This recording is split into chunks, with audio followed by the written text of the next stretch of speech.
The words had already been spoken. There was nothing left to take back. Millie stood in the center of the great hall, her boots still damp from the rain she had crossed to reach the Ironveil Keep, her gray wool cloak clinging to her shoulders like a second skin grown cold. Around her, torchlight spilled across stone pillars carved with the crests of ancient packs, snarling wolves, crescent moons, crossed axes, and every noble, every beta, every high-born warrior in that hall had turned to watch her. She had not moved. She had not flinched. The parchment of rejection lay at her feet where she had let it fall, not thrown, not torn, simply released, as though it no longer deserved the effort of her hands. Alpha King Darius stood 10 paces away, and even from that distance, the force of his presence pressed against the air like storm clouds pressing against mountain stone. He was taller than she had imagined from the rumors, broader across the shoulders, dressed in black leather armor fastened with dark iron buckles across his chest, his long, braided hair pulled back from a jaw set hard as winter granite. His eyes, pale blue, the color of ice over deep water, had not left her face since she had spoken. What she had said was not supposed to happen. And Omega did not speak back. And Omega did not stand still in the face of formal rejection from the Alpha King himself. And Omega accepted, lowered her gaze, and disappeared. Millie had done none of those things. She had listened to the court herald read the decree aloud. The bond is hereby severed. The Omega Millicent of Ashvale is released from any claim upon the Ironveil crown. And when the silence that followed had grown fat with expectation, when every eye had turned toward her waiting for the quiet collapse, she had raised her chin and spoken 7 words that no one in that hall had prepared for. Then I release you from mine as well. The stillness that followed was not the stillness of peace.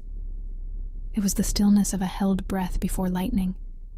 She could hear the fire in the iron braziers now, could smell the pine resin burning in the torches, could feel the cold radiating from the stone floor up through the thin soles of her boots.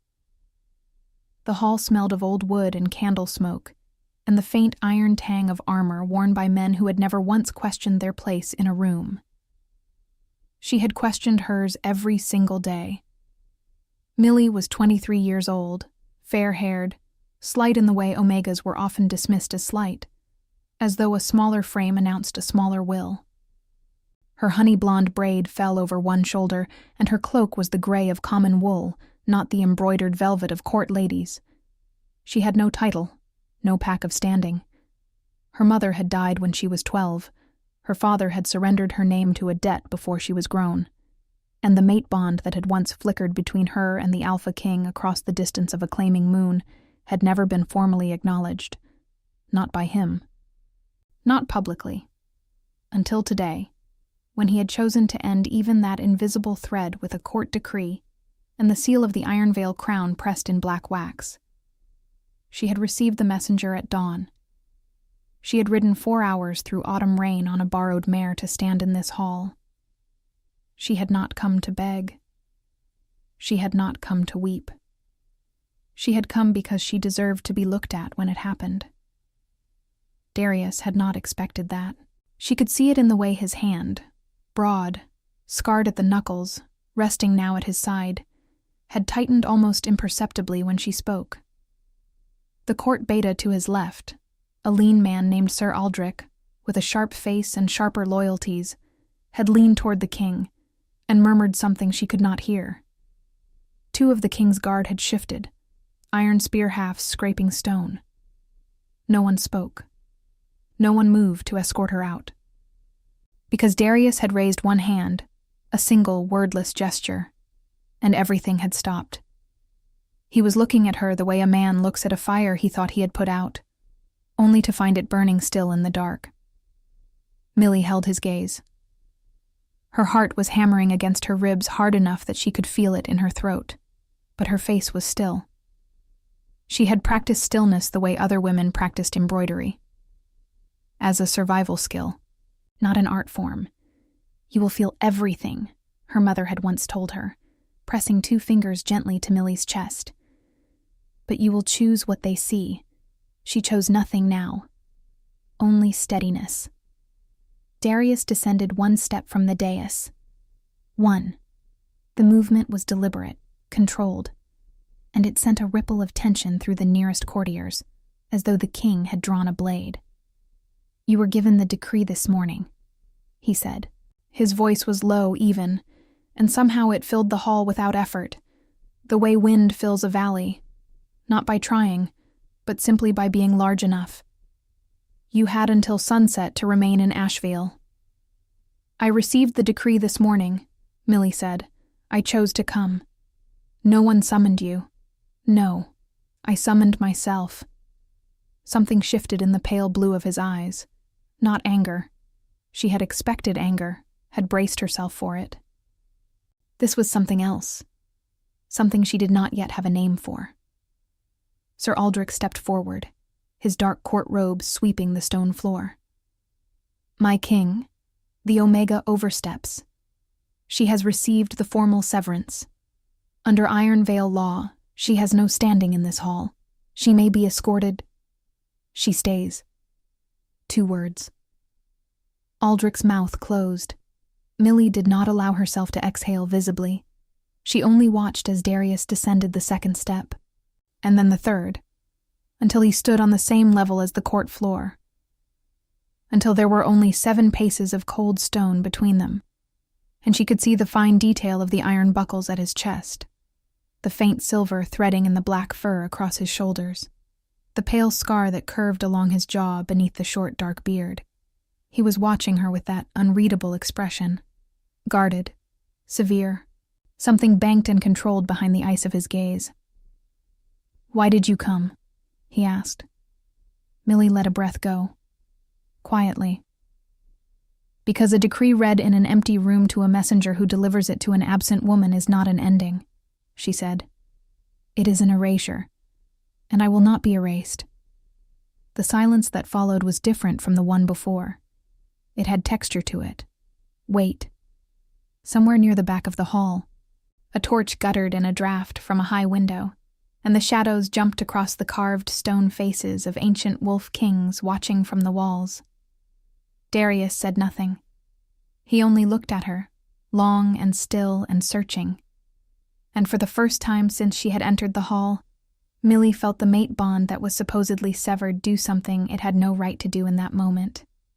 It pulled, not toward her, from somewhere beneath her ribs, something warm and stubborn and deeply unwise reached across those 7 paces of cold stone toward the man who had just rejected her in front of every power in the northern kingdom. She closed her hand into a fist at her side.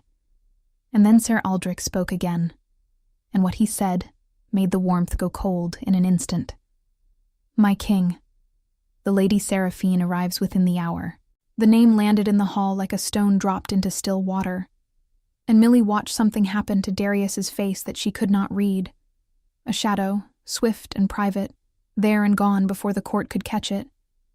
And she understood then that there was a great deal more happening inside the walls of Ironveil Keep than a simple rejection.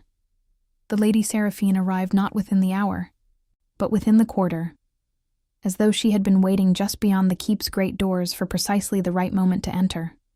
And she knew how to enter a room. She was tall, dark-haired, dressed in deep crimson velvet trimmed with black fox fur at the collar and cuffs, her hair coiled at the nape of her neck in the elaborate fashion of high noble houses. She was beautiful in the way that certain weapons were beautiful. All clean lines and deliberate design, nothing accidental about any of it. She walked with the ease of a woman who had never once questioned whether a room would receive her. Every room always had. Lady Seraphine of House Vaerath was a beta noble, daughter of the most powerful lord in the Eastern Territories, and she had been circling the Ironveil court for 2 seasons like a hawk riding warm air, patient, precise, and always watching the ground below. She stopped 3 steps into the hall when she saw Millie. The pause lasted only a heartbeat. Then her dark eyes moved to Darius and she smiled. A composed, practiced curve of the lips that conveyed warmth without surrendering control. "My king," she said. her voice a smooth contralto designed to carry without strain. "I see the hall is occupied. Lady Seraphine." Darius's tone was formal, clipped. "You are early." The roads were kind. She moved forward, and the court parted for her the way water parts around a stone, naturally, without resistance. Her gaze drifted back to Millie as she approached the dais, and this time the assessment was not disguised. She looked at the gray cloak, the simple braid, the worn leather of Millie's belt, and what passed across her face was not cruelty exactly. It was something quieter and more cutting. Recognition. The kind a hawk reserves for something it does not consider a threat, only an obstacle.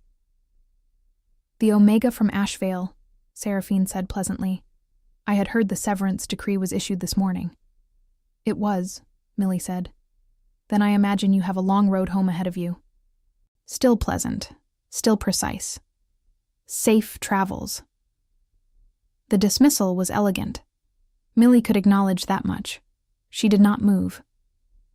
Seraphine's eyes returned to her, and for just a moment, beneath the composure, something sharpened. It was Darius who spoke. "The Omega remains until I say otherwise." His voice carried no particular heat, but the words landed with the finality of iron set in stone. Seraphine turned toward him, and whatever passed between them in that glance was brief and private, and quickly sealed behind court manners. "Of course," Seraphine said smoothly. She ascended the dais and took the chair to the left of the king's seat. Not his throne, but close, intimate in the way positioning always communicated what words were too careful to say. Sir Aldrich materialized at Millie's side. He was not a large man, but he moved with the efficiency of someone who had spent a lifetime managing things the king preferred not to manage himself. His face was narrow, his eyes the flat gray of old pewter, and he looked at Millie the way a man looks at a contract clause he has already decided to cross out. "The king will speak with you privately," he said, low enough that it did not carry beyond the two of them. "The east corridor. When the court assembles for the evening address, you will be brought." Millie studied him. Why privately? Aldrich's expression shifted, barely, but she caught it. A flicker of something. Calculation. Or perhaps discomfort. "Because the king commands it." And does the king's command extend to explaining itself? The flat gray eyes narrowed. "You are bold for an Omega without a pack." "I have noticed," Millie said evenly. "That boldness is only remarkable when it comes from someone you expected to be silent." Aldrich looked at her for a moment, with an expression she could not fully read. Then he turned and moved back toward the dais without another word, his robes whispering against the stone. Millie stood in the emptying hall as the court began to disperse toward the evening bells, and she let herself feel, for just a moment, how cold the floor was beneath her feet, and how far from home she was, and how completely alone. The east corridor smelled of beeswax and old stone and something faintly mineral, like water running beneath rock. Narrow iron sconces held candles that burned low and warm, throwing the carved archways into soft relief. Millie stood with her back straight and her hands clasped before her, listening to her own breathing and the distant sound of the keep settling into evening. The clank of the gate watch changing, the low call of a horn from the outer wall. When the door at the corridor's end opened, she expected guards. Darius came alone. He had removed the heavy fur mantle, and without it, he seemed simultaneously less imposing and more present, as though the formal trappings had been a kind of distance that was now gone. The black leather armor remained, crossed with its dark iron buckles, and his braided hair was still drawn back. But there was something in the way he moved through the corridor, direct, unhurried, certain, that made the space feel different when he occupied it. He stopped 4 paces from her and regarded her with those pale blue eyes that gave away so little. "You are not afraid of me," he said. It was not a question.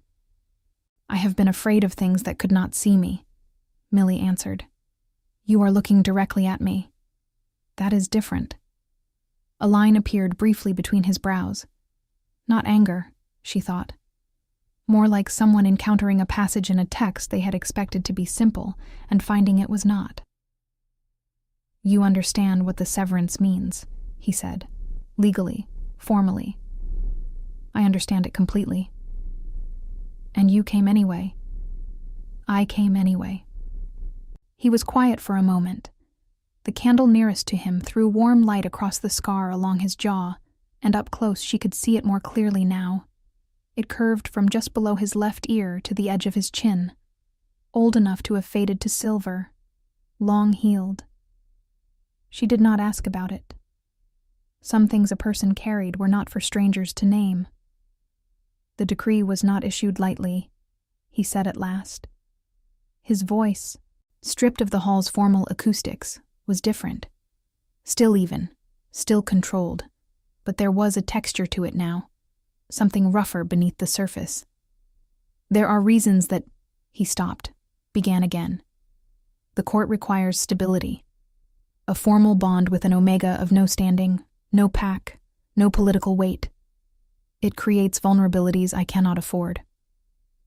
Millie listened to every word carefully, not just the words themselves, but the shape of them, what they reached toward and what they deliberately stepped around. You are explaining yourself, she said. I am. You did not have to. No, he agreed. I did not. That hung between them. Then why? She asked. Darius looked at her for a long moment, and she watched him make some internal decision. She could almost see it, the way a door closes not from wind, but from a deliberate hand. Because you came 4 hours through the rain, he said, to be looked at. The least I can do is look. A pause. And explain. Something in Millie's chest moved. She did not allow it to show. The political reasons are real, she said carefully. I do not dispute them. House Vaerath is powerful. Lady Seraphine is... She chose her word with precision. Suitable. Yes. But that is not the whole of it. His jaw tightened. Almost imperceptibly. What makes you say that? Because when Sir Aldrich said her name in the hall, Millie said, you did not look at her arrival announcement. You looked at me. She held his gaze steadily. And it was not the look of a man who has resolved something. It was the look of a man who is trying to. The corridor was very quiet. Outside, somewhere beyond the thick stone walls, the wind had picked up. She could hear it finding the gaps in the high window shutters, pushing through in thin cold threads that made the candle flames lean sideways. The keep groaned softly, the way old stone does when weather presses against it. Darius said nothing, but he did not look away, and in that silence, Millie felt it again, that pull beneath her ribs, that stubborn, unwise thing that the formal severance decree had apparently not managed to sever at all. She thought, with the calm part of her mind that always kept watch. This is going to become very complicated. And the deeper, less calm part of her thought, it already is. Before either of them could speak again, rapid footsteps sounded from the far end of the corridor. A young guard, barely out of his first year of service by the look of his face, stopping short when he saw the king and pressing a fist to his chest. My king. His voice was unsteady. Sir Aldrich sends word. The Lord of Vaerath has arrived, 3 days ahead of the appointed council. He requests immediate audience. Darius's expression did not change, but his eyes moved to Millie's face for one brief, unguarded moment before the walls came back up. Tell Aldrich I will come, he said. The guard retreated. Darius turned back to Millie. Whatever had been open in his face a moment ago was closed again, sealed behind the stillness of a king who had learned very young that expression was a form of information, and information in the wrong hands was a form of danger. You will be given a chamber for the night, he said. You should not ride in the dark. I was not offered a chamber, You are offered one now." She studied him. "And in the morning," he held her gaze. "In the morning," he said, "we will see what the Lord of Vaerath wants." He walked past her toward the corridor's far door, and Millie stood still, listening to the sound of his boots on stone growing quieter, until the door closed and she was alone again, with the leaning candles and the pressing wind. She pressed one hand flat against her sternum, just for a moment, feeling the pull of the bond that should not still exist. What does Lord Vaerath want? She did not know, but the cold certainty settling in her chest told her that whatever it was, it had something to do with her. The chamber they gave her was small, but honest. Stone walls, a narrow bed with a wool blanket the color of dry earth, a single iron candle stand, and a window with thick shutters that rattled quietly against the autumn wind. Someone had left a tray on the small table beside the bed. Dark bread, a wedge of hard cheese, a clay cup of warm broth that smelled of leek and herbs. Millie sat on the edge of the bed and ate slowly, methodically, because she had learned long ago that a body kept fed was a body that could think clearly, and she needed to think very clearly tonight. Lord Vaerath had arrived 3 days early. She turned that fact over in her mind, the way one turns a stone to see what lies beneath it. In the world of high noble houses, timing was never accidental. Lords who arrived early to councils did so because they wished to shape the ground before others could stand on it. Lord Vaerath. She had heard the name spoken in the market towns of Ashvale, always with the particular reverence people reserved for things they feared. Was said to be a man who had built his house's power not through warfare, but through arrangement, contracts, alliances, the careful placement of his daughter in rooms where kings made decisions. Seraphine was not simply a beautiful woman pursuing a crown. She was a piece on a board her father had been moving for years. And the severance decree issued this morning, the decree that had sent a messenger to Millie at dawn, that had arrived with the black wax seal of the Ironveil crown still warm, had been issued the same day Lord Vaerath arrived ahead of schedule. Millie set down her crust of bread. That was not coincidence. That was sequence. Someone had pushed for the severance. Someone had needed the bond. Even the unacknowledged, politically weightless, legally tenuous bond between an Omega of no standing and the Alpha King, to be formally and publicly dissolved before Lord Vaerath walked through the keep's gates. She pressed her fingertips together and stared at the candle flame. Why? An unacknowledged bond between a powerless Omega and a king should have been irrelevant, easily ignored, easily stepped over. There was no reason to go to the formal trouble of a court decree, a sealed document, a herald's public reading unless someone needed it to be not merely dissolved, but witnessed. Unless the bond was less powerless than it appeared, or unless someone feared what it could become. She was still sitting with that thought when she heard the voices. The wall to her left was shared with a larger chamber, a meeting room, she guessed, given the keep's layout as she had walked it. The stone was thick but old, and age had opened hairline channels in the mortar that carried sound with surprising fidelity. She had not been placed here by accident, she now suspected. Or perhaps she had. Perhaps no one had thought the Omega worth placing carefully. Either way, she could hear. Not every word, not clearly, but enough. A man's voice, deep and unhurried, accustomed to rooms listening to him. Lord Vaerath. She recognized the cadence even without having heard him before. The cadence of a man who never raised his voice because he had never needed to. The bond must be fully extinguished before the solstice agreement can be signed. A second voice. Ser Aldrich, she thought. Thinner, more precise. The decree has been issued and witnessed by the full court. The girl has been formally released. Vaerath again. And she pressed herself closer to the wall without thinking. Released is not enough. She remains within the walls. Her presence itself is a complication. The bond does not follow paper, Aldrich, and you know this. As long as she breathes within reach of him, it will pull.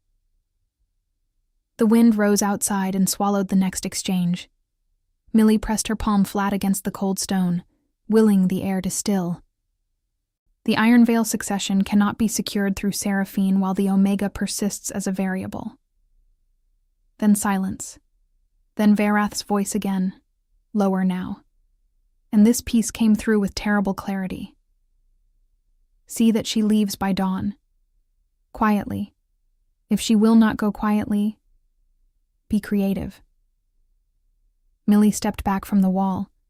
Her heart was beating fast now, but her mind had gone very still. That particular stillness she had built over years of surviving in circumstances that did not care whether she survived them. She looked at the chamber door, looked at the shuttered window, looked at the tray of food, and thought, with cold clarity, that she did not know who had sent it or whose hands had prepared it. She did not finish the broth. She sat down on the bed and thought carefully about what she knew and what she needed to do with it. She found him in the keep's inner library.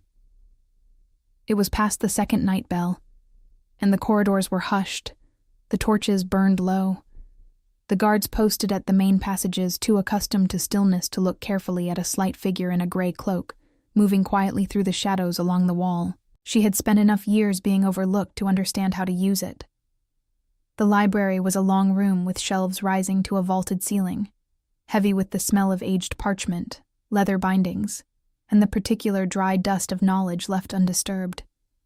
A single large candelabra burned on the central table, and Darius stood beside it with his back to the door, a parchment unrolled in his hands. He did not startle when she entered. He turned, and his expression moved through something too fast for her to catch, before settling into the guarded severity she was beginning to recognize as his default. Not coldness exactly, but the face of a man who had decided long ago that control was the only reliable armor. "You should be sleeping," he said. "You should hear what I have to tell you," she replied. He set the parchment down. He crossed his arms, leather creaking softly with the movement, and waited. She told him, precisely, economically, without dramatizing and without minimizing, the voices through the wall, Vaerath's words, the sequence of the decree and his early arrival, the final instruction, see that she leaves by dawn, quietly, and the quiet addition that followed it. When she finished, the library was very still. Darius had not moved during her account. He stood with his arms crossed, his jaw set, his pale eyes fixed on a point just past her shoulder, in the manner of a man processing something against the architecture of things he already knew. "You could have sent word through a servant," he said at last. I did not know which servants were his. A pause. Something shifted in his expression, fractional, controlled, but present. That was sound thinking. "I am not here because I am clever," Millie said. "I am here because you need to know what is being arranged in your own keep, and because—" She stopped herself, chose her next words with care. "Because I believe you did not know." His gaze moved to her face. "What makes you believe that?" "Because you explained yourself to me tonight," she said. A man who knew his advisor was arranging to have a woman quietly removed from his walls would not explain himself to that woman. He would not give her a chamber. He would not tell her that in the morning they would see what Lord Vaerath wanted. She held his gaze. "You did not know the decree was Vaerath's doing. You thought it was your own decision." The silence that followed was long and textured, and full of something Millie could not name. Darius uncrossed his arms. He turned away from her, and she watched him place both hands flat on the table beside the candelabra, looking down at the parchment there. The candlelight played across the planes of his face, the strong line of his brow, the scar along his jaw, the dark braided hair falling forward slightly as he bowed his head by a fraction. "Aldrich has served the Ironveil court for 18 years, he said. The words were even, but beneath them, she heard something being carefully held in place. "I imagine that is exactly why Lord Vaerath chose him," Millie said quietly. Darius was still for a long moment. Then, "How long have you been reading people this way?" "Since I was young enough to understand that reading them was the only advantage I was going to have." He lifted his head and looked at her across the width of the table, across the candle flame that threw warm gold light between them and made the shadows behind him deep and dark. "If Vaerath's man comes to your chamber tonight," he began. "I moved the brace against the door before I came here," she said. Something happened to his expression then, brief and unguarded, there for only a moment before it was reined back in. But she saw it. It looked, she thought, almost like relief. "There is something else," she said, because she had kept the worst piece for last, the way one always left the sharpest stone until the end, so it could not be avoided. "Vaerath said the bond does not follow paper. He said as long as I breathe within reach of you, it will pull." She watched his face carefully. "He is more afraid of an unacknowledged bond between a powerless Omega and the Alpha King than he is of almost anything else in this negotiation. I need to understand why. Because I think you know something about this bond that you have not said."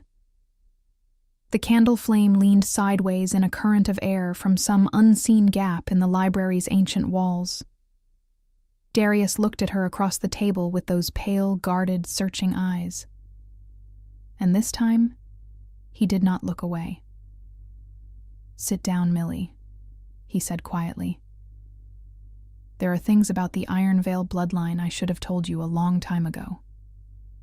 Outside, the wind moved through the keep like something with purpose, rattling the high shutters, carrying with it the cold smell of pine and coming rain.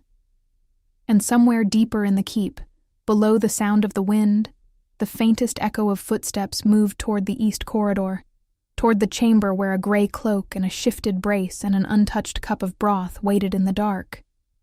"The Ironveil bloodline carries something old," Darius said. He had not sat. He stood at the edge of the table with the candelabra between them, and he spoke the way a man speaks when he is choosing each word not for elegance but for precision. Because the words matter, and the wrong ones could collapse something that has been standing for a long time.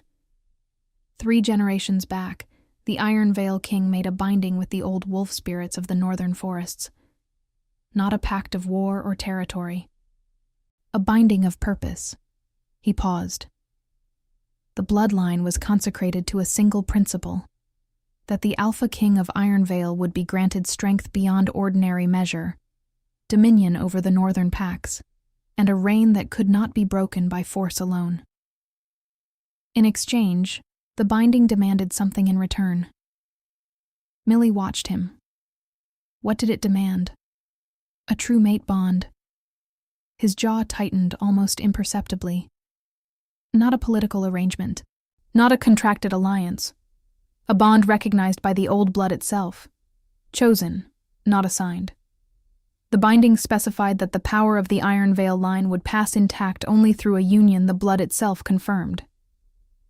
He looked at her directly. "If the king takes a mate, the blood does not recognize. The binding weakens. Over time, over generations, the strength it granted begins to recede." The library was very quiet around them.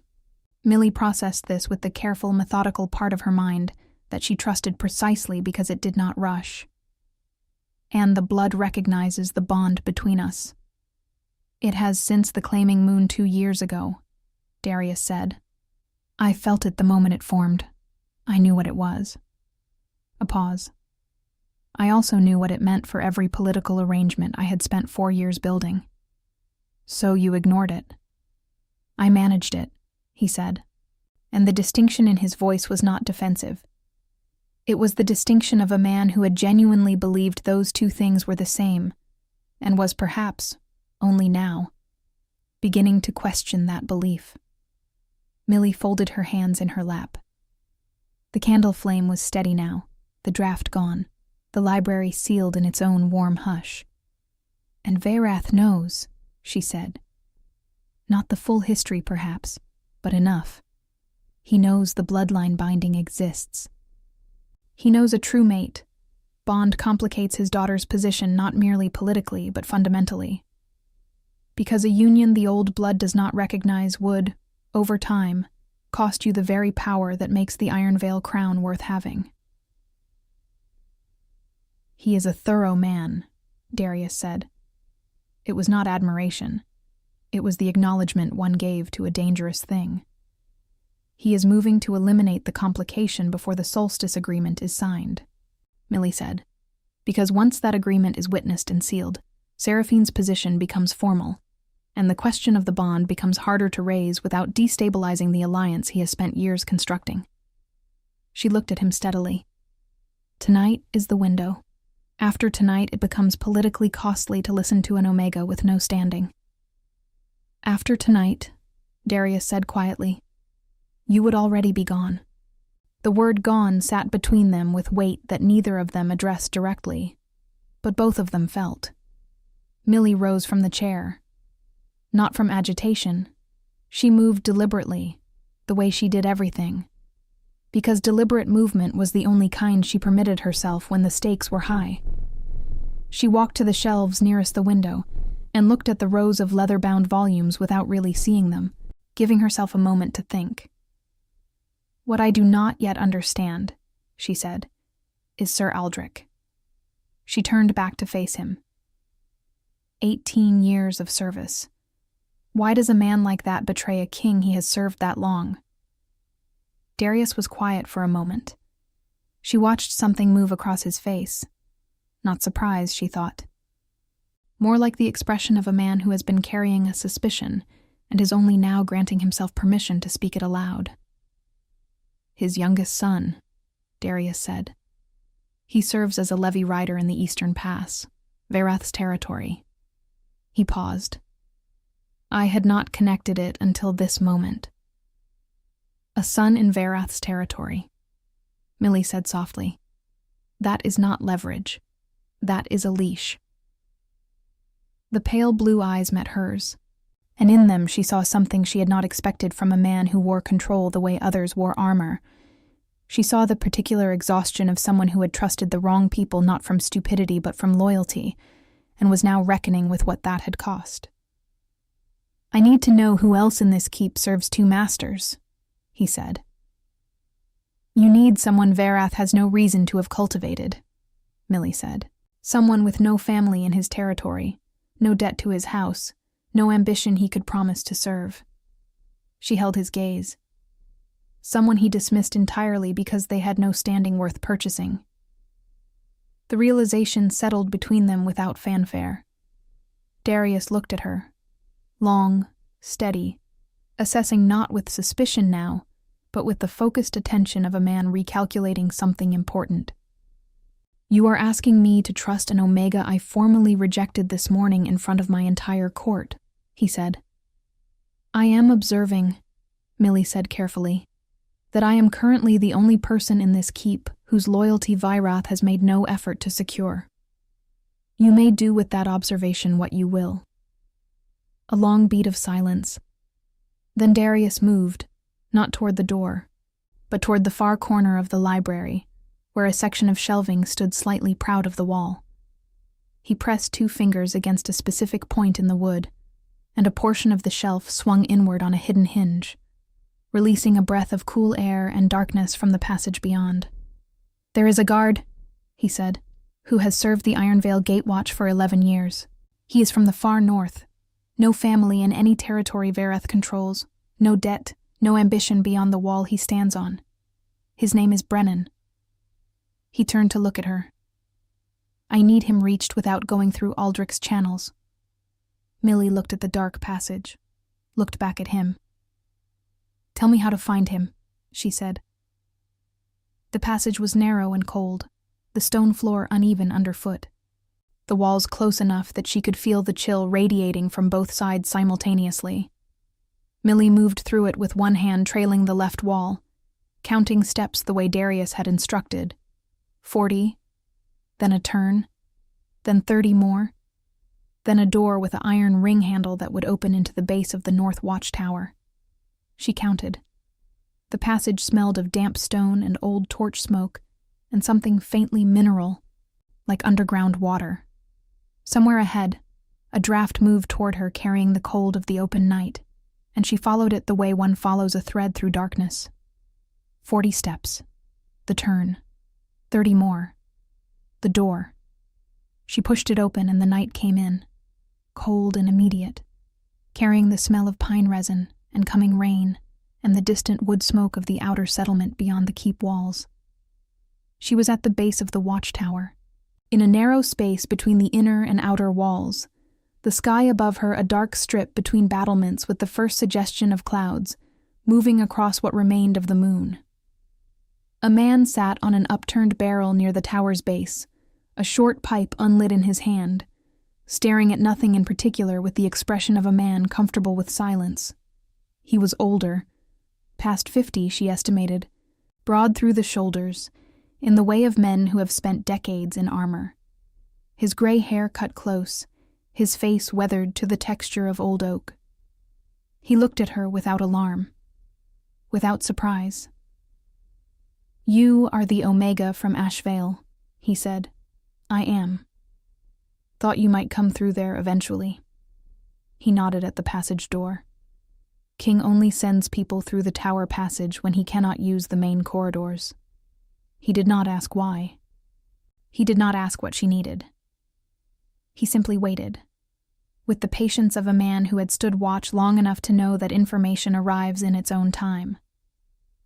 Millie told him what she needed concisely.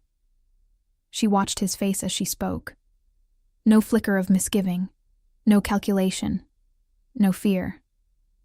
Only the steady attention of a man deciding whether a thing was right. When she finished, he was quiet for a moment. "Aldrich's been Vaerath's man for 2 years at least," Brennan said. "I have suspected it. I had no proof, and no one I could bring it to safely." He looked at her with calm, direct gray eyes. "I assume the king has sent you because he now believes it." "He does." Brennan set the unlit pipe on the barrel beside him and stood, straightening to his full height. He was not as tall as Darius, but he was solid in a way that suggested reliability, the kind of person a wall is, not the kind a gate is. "What does he need?" Brennan asked. "By dawn," Millie said, "he needs to know every guard whose rotation has been adjusted in the past 3 days. Every servant whose assignment has been changed since Vaerath's early arrival was announced. And he needs the East Corridor watched tonight, quietly, with someone Vaerath's people will not recognize as the king's." Brennan nodded once, clean and decided. "And you?" he said. "Where will you be?" Millie considered. "Where Vaerath's people expect me to be," she said. "In the East Chamber, so that when they come, and they will come, the king knows exactly who comes and from which direction." The old guard looked at her for a long moment with those steady gray eyes. "You understand what you are offering to be," he said. "Not a challenge, not a warning. Simply the acknowledgement of a man who respected the weight of a thing." "I understand it precisely," Millie said. Brennan reached into the front of his leather jerkin and produced a short iron whistle on a cord, flat, worn smooth with long use, the kind that produced no sound a human ear could register but would carry clearly to a wolf. He held it out to her. She took it. The metal was warm from where it had rested against his chest, and she closed her fingers around it and felt its weight, small, plain, and exactly sufficient. 3 short calls, Brennan said. "I will hear it from anywhere in the keep." She nodded and turned back toward the passage door. "Omega," Brennan said behind her. She paused. "The king does not send people he does not trust through that passage," he said quietly. "In 11 years, I have met 3. Millie stood in the doorway for a moment with the cold night at her back, and the dark passage before her.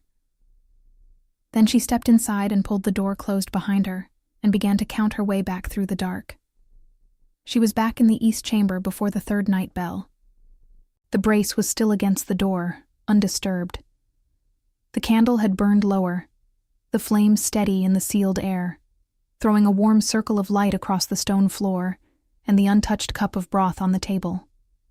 Millie set Brennan's whistle on the bed beside her and pulled her gray cloak tighter around her shoulders and sat down to wait. Waiting was something she knew how to do. She had waited through her father's silences, through the long months after her mother died when the cottage had smelled of cold ash and no one came, through 2 years of carrying an unacknowledged bond like a stone in her chest that she could neither put down nor speak of. She knew the architecture of waiting, how to keep the mind clear and the body still, and the fear somewhere manageable, not absent but contained, the way a lantern contains fire without being consumed by it. She thought about Darius, not the king, not the formal, armored public figure who had stood on the dais this morning and allowed a herald to read her erasure aloud to a watching court. She thought about the man in the library with his hands flat on the table and his head bowed by a fraction, processing the news that the decision he had believed was his own had been constructed around him by someone else's careful hands. She thought about what that felt like, to be a king and discover you had been managed. She thought it probably felt something like what she had felt every day of her life, the particular indignity of having your choices shaped by forces that considered you a variable rather than a person.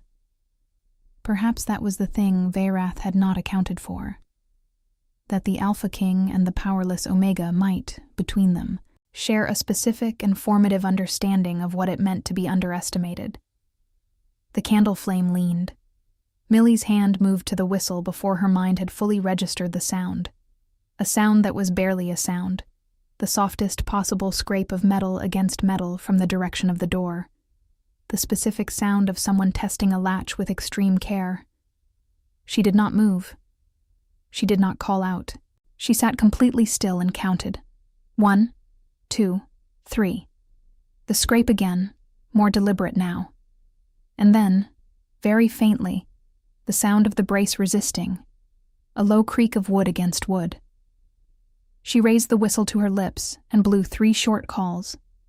No sound that she could hear, only the faint vibration against her lips, and then silence, and then the waiting resumed. But it was a different kind of waiting now, the kind that has a shape to it, a direction, an end approaching. It took less time than she had expected. She heard them in the corridor before they reached the door, not the careful, near-silent movement of before, but rapid footsteps, multiple sets, and then a sharp voice she recognized as Brennan's carrying the particular authority of a man who did not need to raise it to command attention, and then the lower, controlled sound of a brief struggle, and then quiet, and then a knock at her door. Deliberate. 3 times. "It is Brennan," the voice said. "You are safe." She lifted the brace and opened the door. The corridor held 4 people in addition to Brennan, 2 of his gate guards, a young servant, barely 20, his face pale with what looked like genuine terror rather than guilt, which told her he had been compelled rather than bought, and a man she did not recognize, heavy-set, wearing the nondescript rough-spun of a keep laborer over what she could see was finer cloth beneath. Vaerath's man. Not a soldier, a fixer, the kind of person powerful men employed precisely because they did not look like what they were. He was not struggling. He stood between the 2 guards with the particular stillness of someone who has done this work long enough to know when a situation has turned past the point of managing. Brennan looked at Millie with those steady gray eyes. 2 others were in the west passage, he said. My people have them. The servant was coerced. His family holds a tenancy on Vaerath land. He said this flatly, without editorial, but the implication was clear. The boy was a victim, not a conspirator. Millie nodded. Where is the king? Coming, Brennan said simply. He came within minutes, and he did not come alone. But the two men behind him were not court attendants. They were personal guard, silent and large, wearing the black and iron of the Ironveil inner circle rather than the standard keep livery. Darius moved through the corridor with the focused efficiency of a man who had processed everything he needed to process and arrived at the place past thought where action simply occurs. He looked at the man in rough spun. He looked at Millie. "You are unharmed," he said. Not a question. An assessment. Immediate and direct. "Entirely," she said. Something in the set of his shoulders changed. Barely. But she was learning to read the small movements, because the large ones were rare. He turned to the man between the guards. "You work for Lord Vaerath." The man said nothing, which was, in its own way, confirmation enough.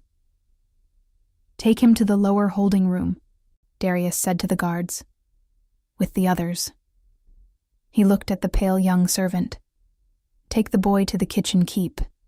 See that he is fed and kept apart from Vaerath's household until morning." A pause. No harm comes to him. Brennan organized it all with the economy of long practice, and within minutes the corridor was quiet again, and it was only Darius and Millie and the low-burning torches and the wind pressing at the high shutters. "Aldrich?" Millie asked. "Confined to his chamber," Darius said, quietly. "He does not yet know that I know." He was looking at her with that expression she had begun to map. The controlled surface and the thing beneath it that was less controlled, less certain, more present. Vaerath will be informed at dawn that his men were found in unauthorized areas of the keep. The formal language will be careful. The message will not be. "And Seraphine?" Millie asked. A pause. "She is her father's daughter," Darius said.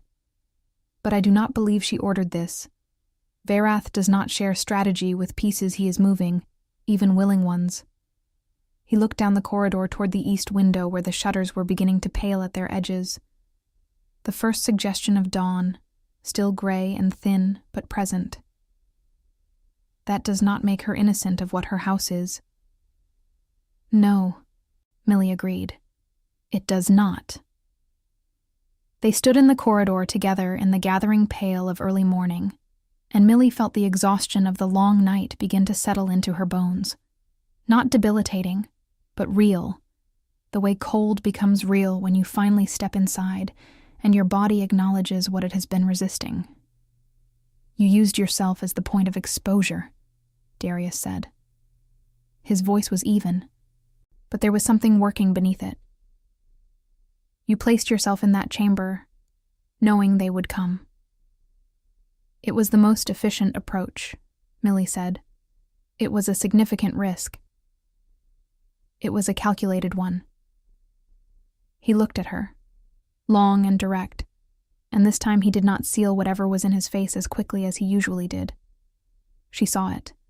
The thing he carried, the weight of it, the particular expression of a man confronting the distance between what he had done and what he was only now understanding it had cost. "I issued that decree," he said quietly, "because Aldrich presented it as necessary for the stability of the Northern Alliance, and because—" He stopped. Began again. "Because the bond frightened me, not politically. The politics were a reason I understood how to use. The truth was simpler and less comfortable than that." Millie waited.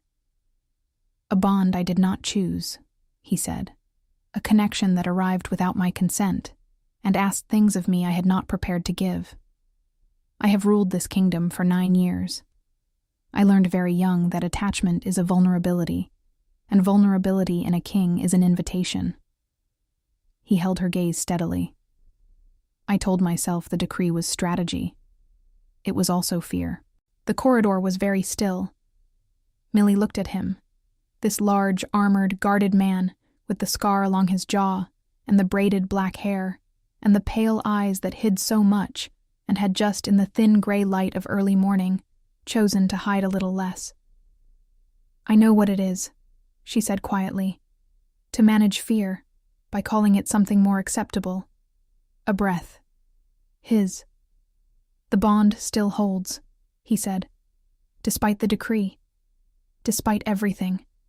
I know, she said. I felt it in the hall this morning. I felt it in the library. I feel it now. What do you want to do with that? He asked. And it was a genuine question. Not a king asking a subject, not a powerful man asking a powerless one. A person asking another person, with all the uncertainty that implied. Millie was quiet for a moment, considering not what she wished the answer were, but what it honestly was. I want to know who you are when no one is watching, she said. Not the king. The man who stood with his hands on a table in a library and allowed himself to be angry that he had been managed. That man. She held his gaze. I want the opportunity to make a real decision. Not a bond that was assigned to me, and not a decree that erased me. A decision. Darius looked at her for a long time in the growing gray light. That is a reasonable thing to want, he said at last. I thought so, she said. The ghost of something moved across his face. Not quite a smile, but in the direction of one, brief and unguarded, and entirely different from everything the court had seen from him that day. Stay, he said. Not a command. The word was too careful for a command, too conscious of the weight it carried. Not as a political resolution, not as a formal arrangement. Stay while we... He chose the word with visible care. Determine what a real decision looks like. Millie held his gaze. Outside, beyond the stone walls of the Ironveil Keep, the first pale light of dawn was beginning to separate the sky from the tree line, gray gold and cold, carrying the smell of pine and wet earth and the clean sharpness of morning air after a night of wind. A new day. Arriving, as new days do, without asking whether anyone was ready. I will stay, she said.